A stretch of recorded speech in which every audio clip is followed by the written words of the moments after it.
મિત્રો, અત્યારના સૌથી મોટા અને અગત્યના સમાચારમાં વાત કરીશું. સીએમએ 1086 કરોડ રૂપિયા ફાળવવાની મંજૂરી આપી છે. સીએમ ભૂપેન્દ્રભાઈ પટેલે રાજ્યની 7 મહાનગરપાલિકાઓ, 3 શહેરી વિસ્તાર વિકાસ સત્તા મંડળ અને ક તથા ડ વર્ગની નાની નગરપાલિકાઓ સહિત 17 નગરપાલિકાઓમાં સ્વર્ણિમ જયંતિ મુખ્યમંત્રી શહેરી વિકાસ યોજનાના વિવિધ ઘટકો અંતર્ગત કુલ 1086 કરોડ રૂપિયા ફાળવવાની એક જ દિવસમાં મંજૂરી આપી છે, જેનાથી વિવિધ વિકાસના કામો હાથ ધરવામાં આવશે. મિત્રો, અન્ય મહત્વના સમાચારની વાત કરીએ તો સીએમ અચાનક ગાંધીનગર બસ સ્ટેશને પહોંચ્યા હતા. સીએમ ભૂપેન્દ્રભાઈ પટેલ અચાનક ગાંધીનગર બસ સ્ટેશને પહોંચ્યા હતા.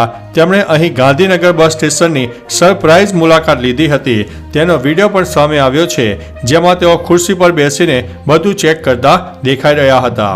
મિત્રો, અન્ય મહત્વના સમાચારની વાત કરીએ તો યુસીસીના સમર્થનમાં મુસ્લિમ મહિલાઓ 25 શરતો મૂકી.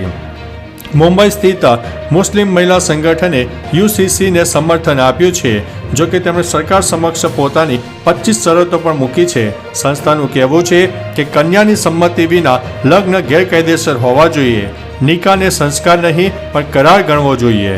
મહિલાઓને ફસ્ક, ખુલા, મુબારાનો હક મળવો જોઈએ. વૈવાહિક સંપત્તિમાં સમાનતા હોવી જોઈએ. વકફ કાયદામાં મહિલાઓની 50% ભાગીદારીની પણ માંગ કરવામાં આવી છે.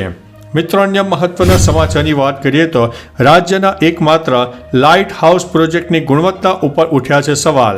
રાજકોટ સ્માર્ટ સિટીમાં ભ્રષ્ટાચાર થવાની માહિતી સામે આવી છે.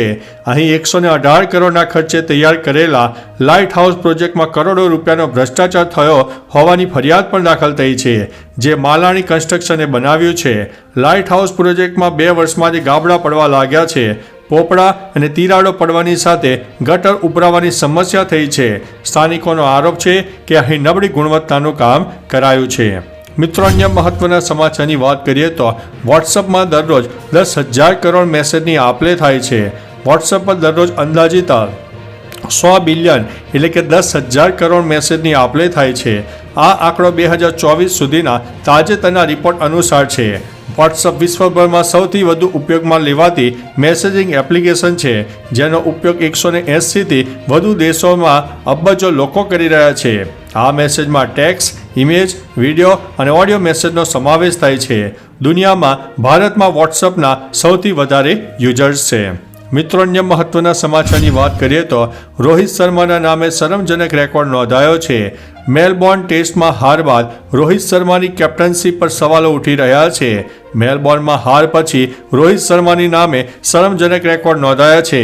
આ વર્ષે રોહિત શર્માની કેપ્ટનશીમાં ભારતીય ટીમને ટેસ્ટ ફોર્મેટમાં 6મી વખત હારનો સામનો કરવો પડ્યો હતો. આ રીતે રોહિત શર્મા એક વર્ષમાં સૌથી વધુ ટેસ્ટ હારનાર ભારતીય કેપ્ટન બની ગયો છે. અગાઉ આ રેકોર્ડ સચિનના નામે હતો. મિત્રો, અન્ય મહત્વના સમાચારની વાત કરીએ તો મુફાસા બોક્સ ઓફિસ ઉપર કલેક્શન.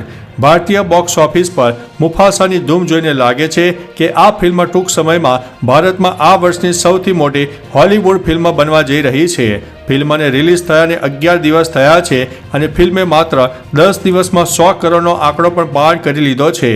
ફિલ્મની 11મા દિવસે કુલ કમાઈ 107 કરોડ થઈ છે. મુફાસા ભારતમાં 100 કરોડથી વધુની કમાણી કરનાર ત્રીજી હોલિવૂડ ફિલ્મ બની ગઈ છે. મિત્રો, અન્ય મહત્વના સમાચારની વાત કરીએ તો જોરદાર ઠંડી, શાળાઓ પણ બંધ. ઉત્તર ભારતમાં ઠંડીની તીવ્રતા વધી છે. યુપીની તમામ પ્રાથમિક શાળાઓ 15 દિવસ માટે બંધ રહેશે. મધ્યપ્રદેશની શાળાઓ 5 જાન્યુઆરી સુધી, રાજસ્થાનમાં 5 જાન્યુઆરી સુધી, ઝારખંડમાં 5 જાન્યુઆરી સુધી, દિલ્હી અને હરિયાણામાં 1 જાન્યુઆરી 2025થી 15 જાન્યુઆરી સુધી અને ઉત્તરાખંડમાં 5 જાન્યુઆરી સુધી શાળાઓ બંધ રાખવામાં આવી છે. જમ્મુ કાશ્મીરમાં તો 28 ફેબ્રુઆરી 2025 સુધી શાળાઓ બંધ હતી. મિત્રો, અન્ય મહત્વના સમાચારની વાત કરીએ તો 31 ડિસેમ્બરને લઈને તંત્ર એલર્ટ મોડ પર જોવા મળ્યું હતું. 31 ડિસેમ્બરને લઈને તંત્ર એલર્ટ મોડમાં જોવા મળ્યું. સિંધુ ભવન રોડ પર જાજરમાન 4 રસ્તાથી તાજ સુધીના 1.5 કિલોમીટરમાં રાત્રે 8થી વધારે વાહનોને નો એન્ટ્રી છે. ઉલ્લેખનીય છે કે ચાલુ વર્ષે 31 ડિસેમ્બરે ડાન્સ પાર્ટી માટે club, party plot, hotel, restaurant, farm house મળીને 16 જગ્યાને પોલીસે મંજૂરી આપી છે. આ વખતે ક્લબ, હોટલો મળીને 16 સ્થળે ડાન્સ પાર્ટી અને 8,000 પોલીસનો બંદોબસ્ત કરવામાં આવ્યો છે. મિત્રો, અન્ય મહત્વના સમાચારની વાત કરીએ તો વઢવાણા તળાવમાં રંગબેરંગી પક્ષીઓનો મેળાવડો. રાજ્યમાં ઠંડીનો માહોલ જામ્યો છે. શિયાળા સાથે વઢવાણા તળાવમાં રંગબેરંગી પક્ષીઓનો મેળાવડો જામ્યો હતો. વઢવાણા તળાવ વડોદરાથી થોડે દૂર ડભોઈ નજીક આવેલું છે.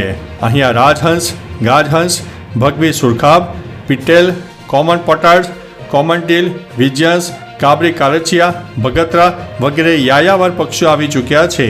આ સુંદર પક્ષીઓને નિહાળવા હોય તો સૌથી શ્રેષ્ઠ સમય સવારે 4 વાગ્યાનો હોય છે. મિત્રો, અન્ય મહત્વના સમાચારની વાત કરીએ તો ચા પીવી મોંઘી થશે.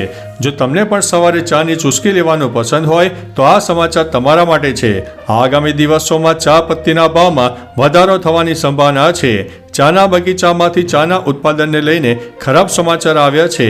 અનિયમિત હવામાન પરિસ્થિતિઓ અને બગીચાઓના સમય પહેલા બંધ થવાને કારણે આ વર્ષના અંત સુધીમાં ચાના કુલ ઉત્પાદનના 100 મિલિયન કિલોગ્રામથી વધુનો ઘટાડો થવાની પણ ધારણા છે. તો ચાલો મિત્રો, ફરીથી દેશ અને દુનિયાના સુપરફાસ્ટ સમાચાર લઈને મળતા રહીશું. ત્યાં સુધી અમને રજા આપશો. નમસ્તે.